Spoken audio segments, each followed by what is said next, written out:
Shalom, salam sejahtera bagi saudara-saudari terkasih dalam Yesus Kristus. Dalam perjalanannya, Gereja Katolik memiliki peran yang besar dalam kehidupan bermasyarakat dan bernegara. Selain mewartakan kasih Allah, gereja juga berani tampil di tengah masyarakat dalam membangun persekutuan kasih di antara umat manusia. Gereja disorot untuk dapat memberikan yang terbaik dalam pelayanannya.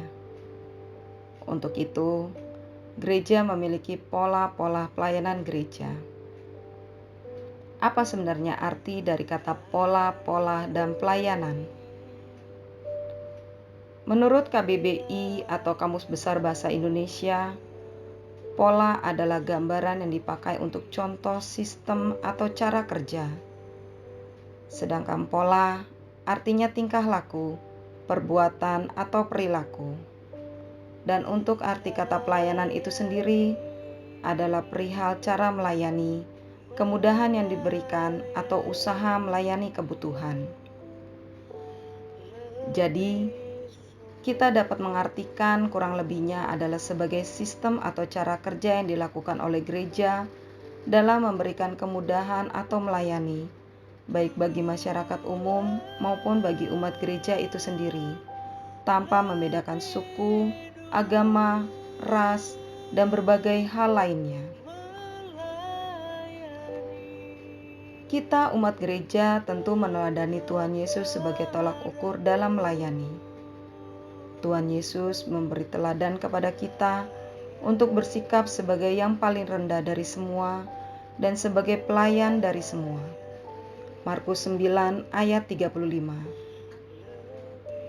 Ia sendiri memberikan teladan serta menerangkan bahwa demikianlah kehendak Bapa.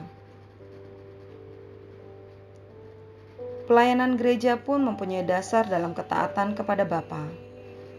Hukum yang pertama dan utama berbunyi, kasihilah Tuhan Allahmu dengan segenap hatimu, dan dengan segenap jiwamu, dan dengan segenap akal budimu. Dan hukum yang kedua yang sama dengan itu ialah, kasihilah sesamamu manusia seperti dirimu sendiri. Jadi, sangat jelas bahwa gereja memberikan pelayanan kepada masyarakat atau umatnya dengan kerendahan hati sebagai bentuk kasih kepada Tuhan dan sesama.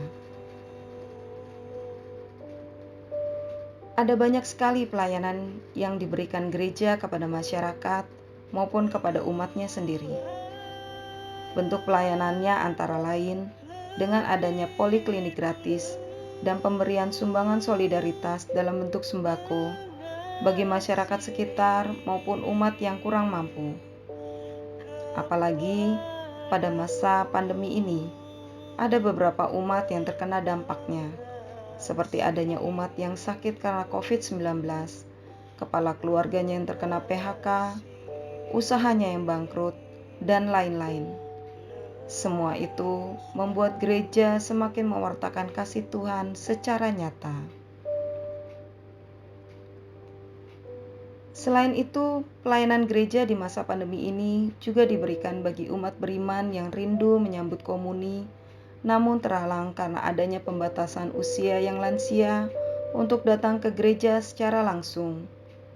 Dan mereka yang sakit, yang tidak mampu untuk datang ke gereja, dapat diterimakan sakramen Maha Kudus oleh pelayan pembawa komuni ke rumah yang bersangkutan. Seperti halnya dengan ayah saya. Tentunya dengan prokes dan syarat-syarat yang berlaku di tiap gereja masing-masing. Pola-pola pelayanan gereja didasari oleh 4 ciri pelayanan gereja yang sangat istimewa dan bermanfaat.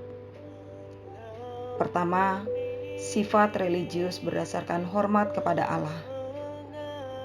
Kedua, kesetiaan kepada Kristus sebagai Tuhan dan Guru. Ketiga, mengambil bagian dalam teladan kisah sengsara Yesus, sehingga dalam pelayanannya, gereja merasa senasib dengan sesama, fokus pada mereka yang paling membutuhkan dengan tidak merendahkan siapapun.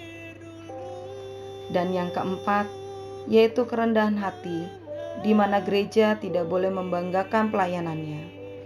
Gereja menyadari tidak bisa sempurna dalam melayani, menyadari berbagai kekurangan dalam melayani, dan terus memperbaiki diri dalam pelayanannya. Saudara-saudari terkasih, itulah sebagian dari pola-pola pelayanan gereja yang dapat kita ketahui, bahwa gereja ada untuk kita yang membutuhkan. Dan tentunya, gereja juga bekerja sama dengan umat lainnya yang mampu dan bersedia membantu sebagai kepanjangan tangan kasih Tuhan. Semoga kita dapat turut dalam pelayanan gereja, melayani Tuhan dan sesama. Terima kasih, berkah dalam, Tuhan memberkati.